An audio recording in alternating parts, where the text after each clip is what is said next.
പെരുമ്പാവൂർകുന്ന് Raghava memorial മന്ദിരത്തിലെ Gurudeva പ്രതിഷ്ഠയുടെ 39-ാം വാർഷികം വിവിധ കലാ സാഹിത്യ സാംസ്കാരിക പരിപാടികളോടെ ആഘോഷിച്ചു. പ്രസ്തുത സാംസ്കാരിക സദസ്സിന്റെ ഉദ്ഘാടനം Perumbavoor Luke memorial public school പ്രിൻസിപ്പാളും തൃശൂർ ഉമരിയ സ്കൂൾസ് അക്കാദമിക് ഡയറക്ടറുമായ ഡോക്ടർ എം.കെ. അബ്ദുൽ സത്താർ നിർവഹിച്ചു. എത്രയോ മഹത്തരമായ ജീവിതത്തിന്റെ ഉടമകളാണ് നമ്മൾ. ഇത് ഒരു ദിവസം കൊണ്ടുണ്ടാക്കിയതല്ല. നമുക്ക് മാറുമടക്കുന്നതിന് നികുതി അടച്ചിരുന്ന കേരളമായിരുന്നു. എല്ലാവർക്കും വിദ്യാഭ്യാസം ഉണ്ടായിരുന്നില്ല. എല്ലാവരെയും ഒരുപോലെ കണ്ടിരുന്നതല്ല. വർഷങ്ങളായി നൂറ്റാണ്ടുകളായി നമ്മൾ നേടിയെടുത്ത സാംസ്കാരിക പ്രബുദ്ധതയുടെ ഭാഗം കൊണ്ടാണ് നമുക്കിങ്ങനെ ഒരുമിച്ചിരിക്കാൻ കഴിയുന്നത്. ഈ പ്രബുദ്ധത അളവുകോൽ വെച്ചുകൊണ്ട് അളന്നാൽ ആദ്യമായി നമുക്കിങ്ങനെ എല്ലാവർക്കും ഒരുമിച്ചിരിക്കാമെന്ന് ഉറക്കെ പ്രഖ്യാപിച്ച ലോകത്തിന്റെ മഹാനും ലോകത്തിന്റെ ഗുരുവുമാണ് ശ്രീനാരായണ ഗുരുദേവനെന്ന് ഞാനും നിങ്ങളും തിരിച്ചറിയണമെന്ന് മാത്രം ഓർമ്മപ്പെടുത്തിക്കൊണ്ട് എല്ലാവർക്കും, ഞങ്ങൾ കോഴിക്കോട്ടുകാരുടെ ഭാഷയിൽ പറഞ്ഞാൽ എല്ലാവർക്കും നല്ലത് വരട്ടെ എന്ന് ആത്മാർത്ഥമായി ഓർമ്മപ്പെടുത്തിക്കൊണ്ട് എല്ലാവിധ ഭാവുകങ്ങളും വിജയാശംസകളും നേർന്നുകൊണ്ട് ജാതിഭേദം മതദ്വേഷം ഏതുമില്ലാതെ സർവരും സോദരത്വേന വാഴുന്ന മാതൃകാസ്ഥാനമാണിത്. ഈ പരിപാടി ഔപചാരികമായി ഉദ്ഘാടനം ചെയ്തറിയിക്കുന്നു. നന്ദി, നമസ്കാരം. SNDP Sivagiri union vice president Sreeji Thrideep പ്രസ്തുത പരിപാടിയിൽ സ്വാഗതം അറിയിച്ചു. യുവപ്രഭാവനായ ശ്രീനാരായണ ഗുരുദേവൻ ഒരു മനുഷ്യായുസ് കൊണ്ട് നടത്തിയ സാമൂഹിക പ്രവർത്തനങ്ങളിലൂടെ അപച്ഛത അനുഭവിച്ചു കഴിയുന്ന ജനവിഭാഗത്തെ സമൂഹത്തിൻ്റെ മുഖ്യധാരയിൽ എത്തിച്ച വ്യക്തിയാണ്. കവിയും നാടകകൃത്തുമായ ശ്രീ ബാബു പാക്കനാർ പരിപാടിയിൽ അധ്യക്ഷത വഹിച്ചു. നാളെ നേതാക്കളായി തീരേണ്ട നിങ്ങൾക്ക് കാലം അമാന്തിച്ചു പോയില്ല. ഇപ്പോൾ തുടങ്ങണം, എല്ലാം നിങ്ങൾ പഠിക്കണം, തയ്യാറാകണം ഇപ്പോൾ തന്നെ ആജ്ഞാശക്തിയായി മാറിയിടാൻ. അതുകൊണ്ട് നിങ്ങൾ വിദ്യ കൊണ്ട് പ്രവൃത്തരാവുക, സംഘടന കൊണ്ട് ശക്തരാവുക. ശ്രീനാരായണ ധർമ്മം സംഘം പ്രസിഡന്റ് ശ്രീമദ് സച്ചിദാനന്ദ സ്വാമികൾ പരിപാടിയിൽ മുഖ്യ പ്രഭാഷണം നടത്തി.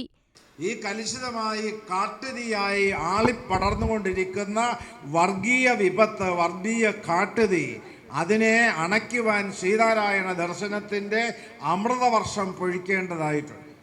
ആ ഗുരുവിൻ്റെ ദർശനം എക്കാലത്തും പ്രചരിപ്പിക്കുവാൻ എല്ലാവർക്കും കടമയുണ്ട്, കടപ്പാടുണ്ട്. നമ്മൾ നാമായി ഗുരുദേവ ഭക്തരായി ജീവിക്കണം. ഗുരുദേവൻ നമ്മുടെ ഹൃദയത്തിൽ നിറഞ്ഞു നിൽക്കണം. ബുദ്ധിയിൽ ഗുരുദേവൻ്റെ ജാതി മതരഹിതമായ ഏകലോക ദർശനം ഉണ്ടാകണം. പ്രവൃത്തിയിലുടനീളം ഗുരുവിൻ്റെ ദർശനം നിറഞ്ഞു നിൽക്കണം. അങ്ങനെ വാക്കുകൊണ്ടും മനസ്സുകൊണ്ടും പ്രവൃത്തി കൊണ്ടും യഥാർത്ഥ ശ്രീനാരായണീയരാകണം. XMLA ശ്രീ വർക്കല കാഹാർ, INC മണ്ഡലം പ്രസിഡന്റ് ശ്രീ ഷൻസ്, വേങ്കോട് SNDP ശാഖാ പ്രസിഡന്റ് ശ്രീജി സത്യശീലൻ എന്നിവർ പരിപാടിയിൽ ആശംസകൾ അറിയിച്ചു. ജന്തുക്കൾക്ക്, ജീവജാലങ്ങൾക്ക്, പട്ടിക്കും പൂച്ചയ്ക്കുമുള്ള സ്വാതന്ത്ര്യം പോലും ഇല്ലാതിരുന്ന മനുഷ്യ സമൂഹം, ആ മനുഷ്യ സമൂഹത്തെ ഇന്നു കാണുന്ന കേരളം അല്ലേ, ഇന്ത്യക്കും ലോകത്തിനുമാകെ മാതൃകയായ കേരളമായി ഈ കേരളത്തെ മാറ്റിയെങ്കിൽ ഇന്നു കാണുന്ന കേരളത്തിൻ്റെ ശില്പിയല്ല, രാജശില്പി ശ്രീനാരായണ ഗുരുദേവനാണ്. ഒരു സംശയവും വേണം. അങ്ങനെ 1903 ആണ് SNDP സംഘടന രൂപീകരിക്കുന്നത്.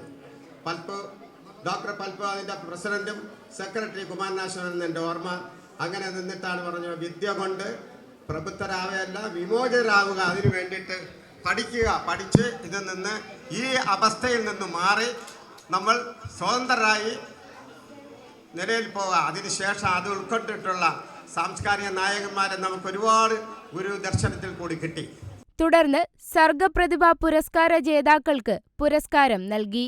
Perumbavoor Luke memorial public school പ്രിൻസിപ്പാളും തൃശൂർ ഉമരിയ സ്കൂൾസ് അക്കാദമിക് ഡയറക്ടറുമായ ഡോക്ടർ എം.കെ. അബ്ദുൽ സത്താർ, സമുദ്രതീരം മതേതര വയോജന കേന്ദ്രം ചെയർമാൻ ശ്രീ M. റുവൽ സിംഗ്, കവിയും മഹാകവി K.C. കേശവപിള്ള സ്മാരക സമിതി പ്രസിഡന്റുമായ ശ്രീ ആശാന്റഴികം പ്രസന്നൻ എന്നിവർ സർഗപ്രതിഭ പുരസ്കാരം ഏറ്റുവാങ്ങി. 39ാം വാർഷികാഘോഷത്തോടനുബന്ധിച്ച് നടന്ന LP UP വിദ്യാർത്ഥികളുടെ ചിത്രരചനാ മത്സരത്തിന്റെയും സാഹിത്യ ക്വിസ് മത്സരത്തിന്റെയും വിജയികൾക്ക് സമ്മാനദാനം നൽകി. തുടർന്ന് സംഘാടക സമിതി ജനറൽ കൺവീനർ K. വിജയൻ പരിപാടിയിൽ കൃതജ്ഞത അറിയിച്ചു.